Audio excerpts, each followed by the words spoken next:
Hi there, it's Jasmine with DocuClipper, and I'm going to show you how to manage your entities and projects inside of the new DocuClipper dashboard.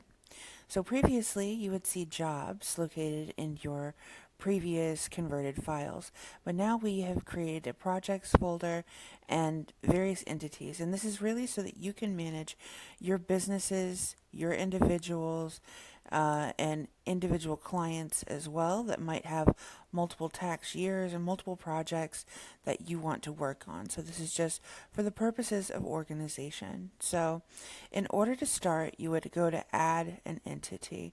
So let's say you have a really big client that you manage taxes for year after year. We'll say this is a big business. And you may choose to give access to this entity to other members of your team. We're going to go into team management in a different video. So now we have our big business, and we want to add a project to that business.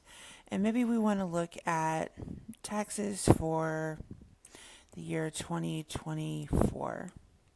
So we'll create that as a project.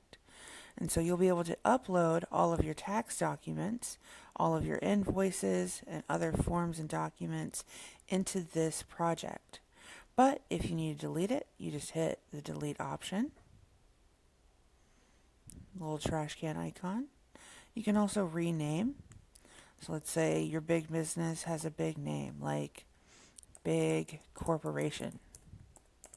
You can just change that right there. And if you don't need it, you just delete it.